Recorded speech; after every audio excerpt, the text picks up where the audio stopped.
Morning students.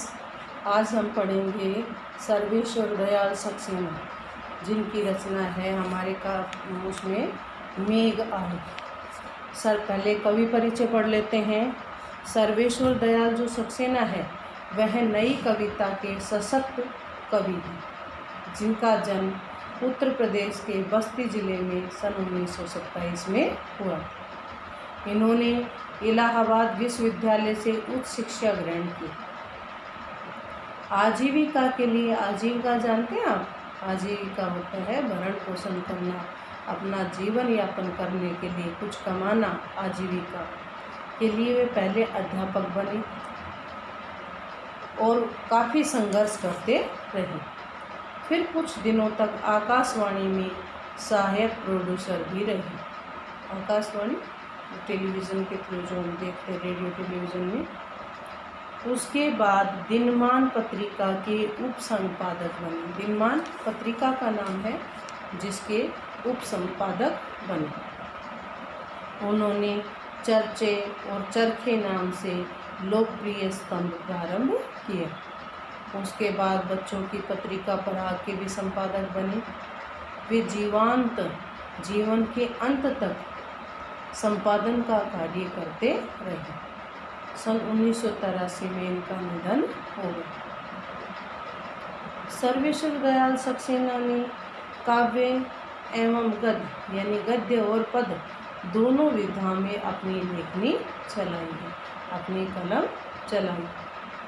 उनकी प्रमुख रचनाएं हैं, कविता संग्रह देखें तो काठ की घंटियाँ, बांस का पुल, एक सुनी नाव, गरम हवाएं, जंगल का दर्द, खूटियों पर टंगे लोग तथा कुआनो नदी।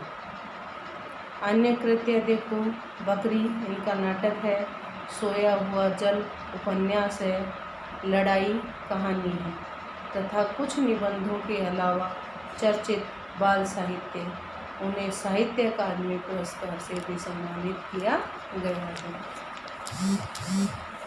जो साहित्य अकादमी पुरस्कार है वह हिंदी साहित्य का सर्वोच्च पुरस्कार है।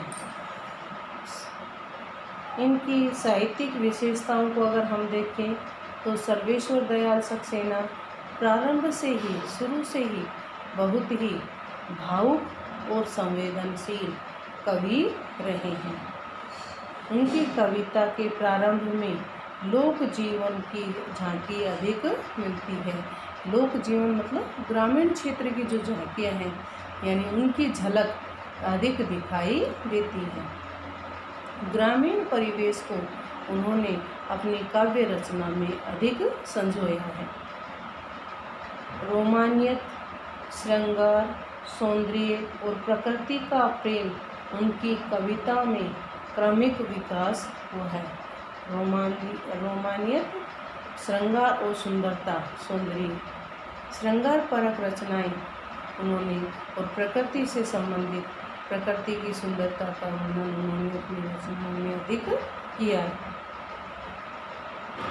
जीवन की गहन अनुभूतियों और उनके अभिव्यक्ति में उनकी प्रखर बुद्धि का सहज रूप देखा जा सकता है। प्रतीकों एवं बिंबों के माध्यम से काव्य कल्पना का वैभव भी उनकी अन्यतम विशेषता है। भाषा शैली अगर हम देखें तो जो सर्वेश्वर दयाल सक्सेना है, उनकी जो भाषा है बड़ी ही सहज और सरल है। उसमें चित्रात्मकता का मतलब क्या होता है कि जब हम उनकी काव्य रचना को पढ़ते हैं तो एक चित्र सा हमारे सामने उभर आता है। कल्पना प्रवणता तथा लोक भाषा का सुंदर विन्यास हुआ है। उन्होंने कथ्य के अनुरूप शब्द चयन का पूरा ध्यान रखा है। कथ्य मतलब जो कहा गया है। उनकी कविताओं में उपमा, रूपक, उत्प्रेक्षा, मानवीकरण अलंकारों का स्वाभाविक प्रयोग हुआ है। उनकी कविताओं में उपमा, रूपक, उत्प्रेक्षा और मानवीकरण, तो ये सारे कैसे हैं? अर्थ अलंकार हैं। देखो मैंने आपको अलंकार पढ़ाए थे शब्दालंकार और अर्थालंकार। तो यहाँ पर जो रूपक है, उपमा है, उत्प्रेक्षा है, मानवीकरण है, ये सारे कैसे हैं? अर्थालंकार हैं। आगे देखिए, शिल्प की दृष्टि से उनका शैली विधान अति सहज और प्रशस्य है। और हम जो ये रचना पढ़ेंगे इसमें सब पूरे उसमें मानवीकरण अलंकार का प्रयोग किया गया है। अब देखिए हम पढ़ते हैं कविता परिचय। जो मेघ आए कविता है उसका परिचय पढ़ते हैं। उसमें क्या बताया गया है, सर्वेश्वर दयाल सक्सेना की जो रचना है मेघ आए वो प्रकृति चित्रण पर आधारित है, यानी उसमें प्रकृति का चित्रण किया गया है। इसमें मेघों के आगमन की जो तुलना है वह शहर से आने वाले दामाद से की गई है। जैसे कोई शहर का दामाद या प्रवासी दामाद सज धज कर गाँव में आया। मेघों के आने से हवाएं चलने लगती हैं, दरवाजे खिड़कियां खुलने लगती हैं, पेड़ झुककर कभी खड़े होकर उनका स्वागत करते हैं, आंधी चलने लगती है और पूरे वातावरण में मेघों के आने से उल्लास सा छा जाता है। ग्रामीण संस्कृति में भी यही होता है कि जब दामाद आता है तो उस दामाद के आने से चारों तरफ उल्लास भर जाता है, उल्लास छा जाता है।